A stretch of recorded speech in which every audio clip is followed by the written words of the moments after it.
Зэвцхан тэгэхээр боксерын дараагийн порт ороход бэлэмсэн байна. Бичлэг хэлэхээс өмнө дардаг зүйлээ дараа. Тэгээ бүр болохгүй бол доорох тосроо дөрж хийж биднийг дэмжээрэй. Тэгснээр яг одоо таны үзэж байгаа контентын чанар болон цаашдын партийн хоорондох зай улмал багасах юм шүү. Тэгээд энэ бүгдийг ойлгосон бол лайк болон subscribe дараад шууд уул цуврал руу орцгоё.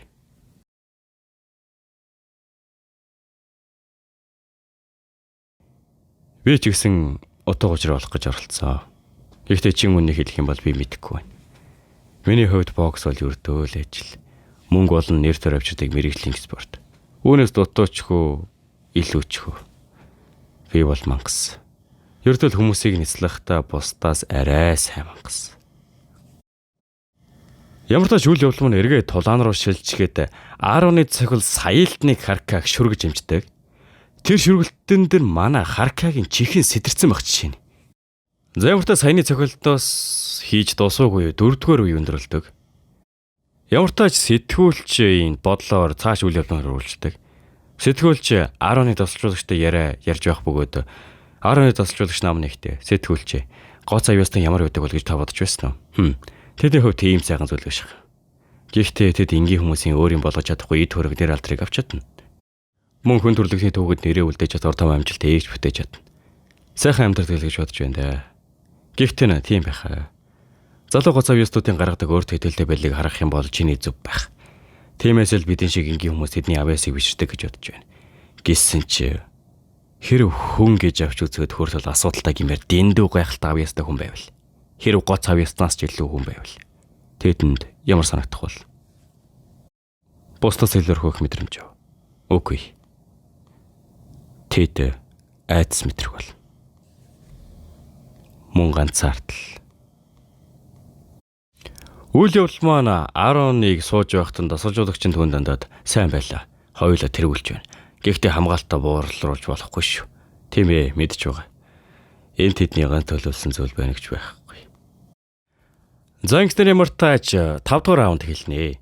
Эсрэг талд сууж байсан тайлбарлагч нь болохоор одоо би тэмцээний яг талд нь орж байна. Гэхдээ энэ тэнцүүхэн байна гэж боддог ч гэсэн нөгөө Боб тайлбарлагч нь дотроо бодохтой. Үгүй. 4-р раунд дуусгаас өмнө 10-ны өдөр гарцаагүй Харкагийн баруун чихийг шалбалсан. Харка баг-багаар дилдэж байна. Энэ раунд дээр тэнцвэр алдагдах болно.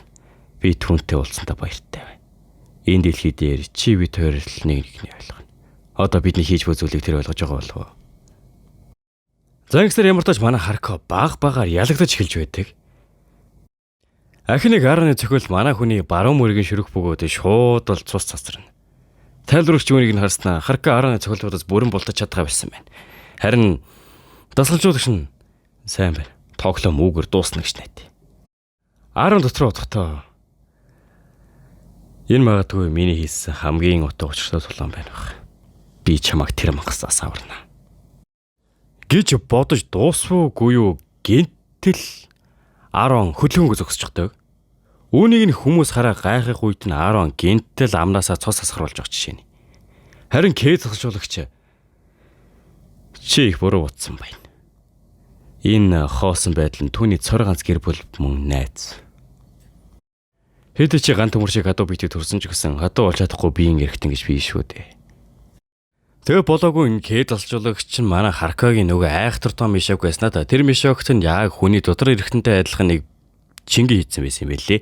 Тэгсэн нөгөө шингэр нь манай Харкагийн бэлтгэлийн үйл явцны хэдийнэ бүгд алга болчихсон. Тэгээ Харка маань ганх гараага экстэс хойшил Харка бүхэлдэглэхийн турш чиний булчин гүйсэн дагваруудыг эвлэхийн тулд зориулсан гэж дотроо бодож өдөг хийдэлжуулагч. Тэгээ өргөжлөн бодохдоо чи ямар ч хүчтэй байсан дотор эргэтэн чин учрах хохирлыг чи дэснэ гэж байхгүй. Чи зөөлөн юм аа. Дэндүү зөвл. Чи одоо хүртэл дутуу учраа хасар байна уу? Чи эхлээд өөрийн амнасыг аврах дээр анхаарах хэрэгтэй боллоо. Яа, энэ бүр юу гэж хэлмээр юм те. Энэ байдлыг нь харсан нөгөө кармач нь би юу хийж вэ? Ямар ч тач тулаан өргөлжилж байхад 10 бол нилээн хизүүхэн харагдаж байдаг. Кэд олчуулагч 10. Чам шиг биеийн хүчтэй нэгэн ахиж хүн төрөлхтний төгөнд гарч ирэхгүй байх. Чи дэндүү юр бусын хүчтэй төрсөн. Дэндүү юр бусын хүчтэй учраас хүмүүс чамаа бүхний оргил дээр гарах гэж төрсөн гэдэг. Ихтэй яжтай наад хүч чинь чиний хамгийн том сул тал болгосон. Түүнд ямар ч айцыг мэдрэгцхэн совин байгаагүй. Хүчирхийллийн үндэс бол айдас, үйлбэрх айдас, зэрэглэлээ алдах айдас, эзэн төрөнгөллийг алдах айдас, эзэмшлээ алдах айдас, өөр ям насыг алдах айдас. Айц гэдэг өөрөө хүчний их үндэс. Гэсэн ч түүнд биелэгээр хамгаалсан зохилтоос айх шалтгаан байгаагүй. Хутгалуулж байхдаа хүрдөө тоохгүй байсан хүн шүү дээ. Энэ амьд биет хизээж айцыг мэдэрч байгаагүй. Түүний хит их хүч айцыг нь үгүй хийсэн. Өөр дүндэн түүнд үлдсэн зүйл гэвэл эргэлзээ, өрөвч сэтгэл гих мэдэх хэрэгцээгүй сэтгэл хөдлөл. Мангасын хувьд маш том сул тал байлаа. Үйл явдал маань Кэр засжуулагч болон Ароны яриагаар үргэлжилдэг. Арон түүнд тандаад та надад миний амьдралын гол утга учирыг хэлж өгнө гэсэн шүү дээ. Гэхдээ Кэр засжуулагч битгий сони юмэр. Би чамд аль хэдийн шалтгааныг нь хэд удаа хэлсэн. Чи ил хүзэн зөвшөөрөөгүй нэг. Чи өрсөлдөгч нараа нислэх хүчтэй. Гэхдээ тэгдэггүй. Чи ийм л хэрэгцээгүй сэтгэл хөдлөлөөр энэ спортын ариун байдлыг бузарлаж байна. Аран гүнд нь хариулахдаа та солиотой юм байна. Би боксд говьлохгүй. Гэхдээ таны хүүхэлтэй байж ханлаа. Би ч гэсэн гэмтэлтэй бараанд дургүй. Тиймээс танилж үз. Ингэстэр Арон болон Кэд засжуулагчийн зам салсан юм байлээ. Тэгээд л Кэд засжуулагч өөрийнхөө дараагийн шавыг хайгаад ямар ч сэтгэл хөдлөлгүй, айдасгүй, жинхэнэ мангас буюу манай Харкаг болсон юм байлээ.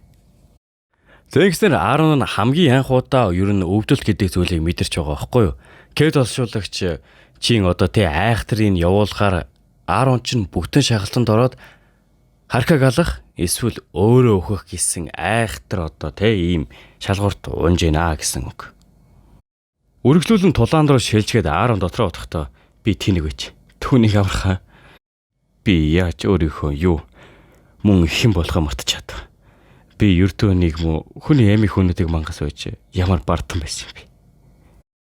Удалгүй Ароны бага нас руу үйл явдал шилжгээд Арон нэгэн найзтайгаа хамт сууж явах бөгөөд өнөөх найз нь хэлэхдээ чи асрамжийн газраас гараад яг юу хий гэж бодож байна гэхдээ Арон боцсон юм алгаа гэж хариулдаг. Харин нөгөө найз нь болохоор би аль болох хурдхан шиг гэрэлмээр байна. Тэгээд би дэлхийд ирэх хамгийн ад жаргалтай гэр бүлтэй болно. Гэвч найзыгаа Арон 11 наснда алсан байдаг. Нэг өдөр Арон энэ найзтайгаа жижигэн зүйлээс олж маргалдаад зөөлхөөн түлхсэн чинь тэр охин намайг алдчихсан. Арон тэр үед дотроо бодохдоо би төрөх өсвөл хаягдсан юм. Мөн миний төрөл хавьяас хүмүүсийг устгах. Би энэ дэлхийд төрөх өсөхөө зүйл байсан юм. Би юу юм бэ? Би яагаад төрсөн юм? Би насан турш тийм асуултыг өөрөөсөө асууж амтарсан. Тэгээд л түнтэй болцсон. Тэр намайг шинэ ертөнцид танилцуулсан.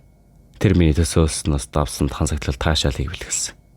Тэр намайг оргил дээрэн суулгасан. Би хүмүүсийн дээр бурхан мэт зогсож байлаа. Би бүх алдар нэрийг өөрийн болгосон. Гэхдээ эцэст нь энэ ямар ч утга учираагүй. Эдний аль нь ч утга учир байсангүй. Би хэрэгцээгүй байдал болон ганцаардлын шаналл донд бужигнаж алгавал. Энэ бол миний амьдрал. Ихтэй хувь тавилан заримдаа чиний үдсийг нэмсгэлдэг болол та. Би амьдралдаа анх удаа ямар нэг үн цэнтэй зүйл олсон юм. Эсвэл намайг олсон гэвэл зөв байх. Тэр хүн нь ихнэр нь байж таардаг. Би амьд үлдэх болно. Гисээр тулаан үргэлжилнэ. Төөргөлүүлэн 10 дотроо удахгүй за Харкаг алсан байсан ч надад хамаагүй зүгээр л би гол нь амьд үлдэх болно гэж дотроо бодож байдаг. Тэгснэ гинтэл өөрийнхөө өрөлтийг нь сольчихдаг. Эргэн төрний хүмүүс нь энэ өрөлтийг авсан дэр нилээн гайхдаг бөгөөд харин Боб дотроо удахгүй тэр анх удаа сонгодог боксийн өрөлт авч байна. За энэ боксийн өрөлт нь болохоор Кэд засжуулагчийн зааж өгжүүлсэн өрөлт байхгүй юу? Тэгээ энэ өрөлтөөрөө дамжуулаад Кэд засжуулагчийн зааж өгсөн боксийн техникийг өмнө нь хизээж Арон ашиглаж байгаагүй учраас одоо л яг Арон одоо Кэд засжуулагчийн техникийг нь ашиглах гээд байж байна гэсэн үг. Техникийг нь ашиглах юм бол өмнө нь яг юу болохыг нь мэддэг байсан учраас юус ашиглаж байгаагүй гэсэн үг. Тэгээ эцэст нь одоо энэ Кэд засжуулагчийн жинхэнэ хүсэл нь биелж байна гэж ойлгож байна. Тэгээ та ер нь мэдэх юм бол ямар ч спорт дээр булчингаас илүү техник чухал байдаг шүү дээ. Ер нь ихэнх спорт дээр. Тэгэхээр Арон биеийн хүчээр өмнө ялж байсан бол одоо биеийн хүчтэй хослуулаад техникийг ашиглаж байгаа бол одоо юу болохыг төсөөлж байгаа үстэй тий. Кэд засжуулагч энэ байдлыг анзаарснаа. Тийм ээ. Одоо л зөв сэтгэж байна. Одооноос эхлээд чиний хийсэн өчөөхөн үйлдэлбэр мөн гаргасан шийдвэр бүр чинь өхөл амьдралын ялгааг харуулна. Мэдээж түүний техникийн төгс сөгөлөр байдал хизээж Жамперийн төвсөнд очихгүй. Энгийн мэрэгжлийн боксны төвсөнд байгаа мэд хэлвэлээ зөв байх. Гэсэн ч тийм байх хангалттай. Тийм байхад бүхнийг өөрчлөхөд хангалттай. Түүний биеийн потенциал зөрчиж буй цогцолтын хурд төвлөрлөөс илүү хүч гарч ирдэг. Чи хэр хурдан хараад хариу үзүүлэх гэж оролдох нь хамаагүй. Чам руу ирэх хурдаас зайлсхийх боломжгүй. Одоо яах гэж байна? Алах уу, алах уу. Аруу хямртаж ихний жабыг хийх үед гинтэл нудраг нь алга болсон мэтэл хурдан цогцолтыг илгээнэ. Гэхдээ Харка үүнээс нь болтгоос өөр юу ч хийж чадахгүй. Хэрвээ Ароны цогцолтод нэг л оногдгол юм бол түүний нудраг бицрна. Үгүй ээ. Хэрвээ толгороо цохиулах юм бол толгойд бицрна. За энэ хүрээд энэ удаагийн партиг дуусгаж байна. Тэгэхээр та хэд дараагийн партиг илүү хурдан авч үзэх хүсвэл лайк болон сабскрайб дараад тэгээд болж өгвөл доорх данс руу донешн хийж биднийг дэмжээрэй. Хэрвээ дэмжих юм бол яг одоо үзэж байгаа таны контентын чанар сайжрахаас гадна парт хоорондын хугацаа хүртэл багасах юм шүү. За тэгээд дараагийн бичлэгээр уулзлаа. Түр баяртай.